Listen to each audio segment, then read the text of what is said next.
Worldwide parent coach and conscious educator Sue DeCaro is on a mission to revitalize the joy in parenting. Welcome to Conscious Parents, Thriving Kids, a podcast designed to help parents all over the world create deeper connections with themselves and their children while overcoming life's daily parenting challenges.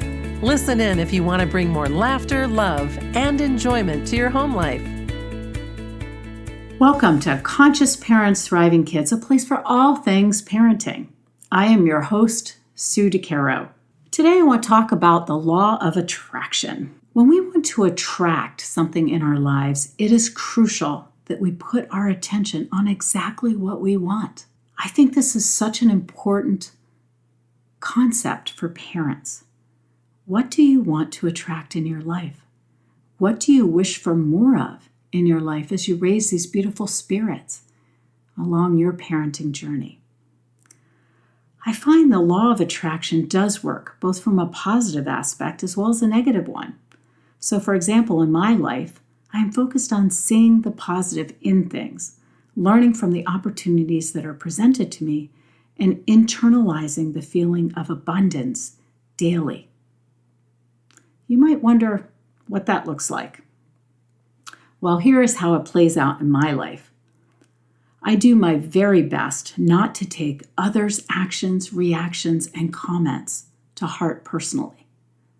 I don't want to absorb their energy as mine because, quite honestly, it's not mine and it's not fair of me to take on another person's energy. That's not about me. I find myself encompassed or engulfed in a blanket or perhaps a bubble of abundance. And I focus on the abundance in my life, my family, my learning, and my opportunities. And therefore, I find I'm attracting more of it. So you might say, how does this play out in parenting? It's huge. It's huge. The more we are looking at abundance, positivity, the law of attraction, the energy in our lives, the more we are focused on it and focused on attracting it, the more we're going to see it play out. What you focus on in your life grows. Years ago, when I was knee-deep in parenting struggles, knee-deep, the water was very high, I focused on negativity.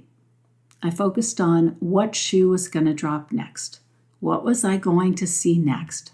What did I need to prepare for? And it was always from a negative standpoint. There was a lot of chaos in my house at that time, and that's what I focused on, was the chaos. So I looked for more of it. On the drive home from work, I would say to myself, I wonder what shoe's going to drop next. Thinking back, that was the worst thing I could do for myself, because I set myself up to look for it. Imagine if I had said, I can't wait to see all the abundance or positivity, or look for the good when I arrive home in my house. Look for the good in my children. Look for the good in our connection, in our moments together. It has such a different feel and a different energy. And it certainly speaks highly in the law of attraction. Because when I shifted my energy years later and started to focus on all the good that I could see in my children, all the good I could find in my own parenting strategies, I was far more successful at finding that good and seeing more of it. It was like nurturing a plant and watching it grow. So in my garden, every day, I learned how to nurture these plants. We call the plants my family and myself. And so as we continue to nurture the good, look for the good, point out the good, acknowledge the good in ourselves and in others, the more people are feeling positive energy around them, not just us, but our children too.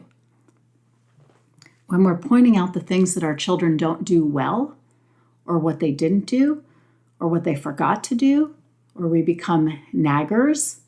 I need you to do this, I need you to do that, which I've been there. That's the energy we're creating. So shifting that energy by looking at what they did do, what they are capable of doing, what they've already engaged in, will help them to move forward in the other things, the other areas that maybe they haven't engaged in.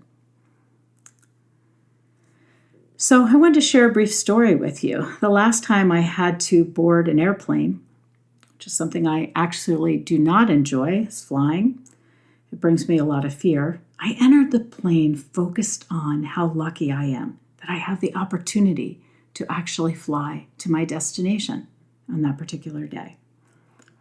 It was all about the good, the positivity, and the opportunity that I set my mind on and began focusing on and created the energy for myself.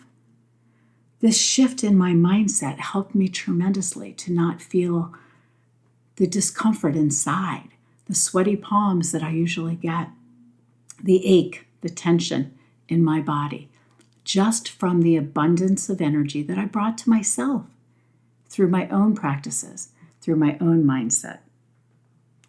Years ago, I believed that I wore buttons on the outside of my body. These buttons say, push this in order to get a reaction.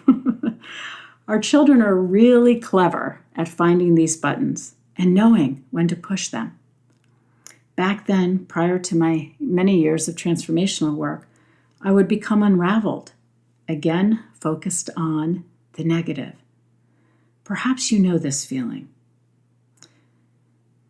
The comments, the actions, the responses from my children created my moods, my emotions, and my reactions. Back then, I would immediately attach to this energy. But as I've learned and grew through these years, I've learned how to stay in a place of neutrality and to just focus from a place of compassion on what the other is experiencing or sharing, and allow it to be their process, not my own. We don't own another person's actions or reactions or their behaviors. Sometimes we think we have control over them, but we don't. Sometimes we think they're a reflection of ours and they're ours to own, but they're really not. They're ours to stay neutral in so that we can help our child to move through it in a way that serves them. So it's important to come to these conversations with empathy, but again, not attached to it. Focus on what the other must be feeling to project or state whatever it is that they're sharing or whatever the behavior looks like. It's not really about me, and it's all about them. As I learned to control myself and my focus, I began to be able to see and attract what felt good for me, what felt like abundance for me, the energy that was important for me. In my life, and perhaps yours too, you may find that what you keep your attention on helps to bring forward more of it. What you focus on actually grows. We're like magnets. So what are you bringing towards yourself? What are you attracting in your life? Where is your attention? Or where would you like your attention to be so that you can see more of the energy that you desire in your life? I encourage you to stop and take a look at the energy around you and the energy that you might be absorbing. And of course, if there's anything I can do to help, reach out. I am always here to support you through your parenting journey. Thank you for joining me. Remember, every moment is a new moment for conscious connections. Thanks for listening to Conscious Parents, Thriving Kids. If you like what you heard, please subscribe, rate, and review at iTunes or wherever you listen in. And be sure to visit DeCaroParentCoaching.com for a free download of 10 ways to connect with your child.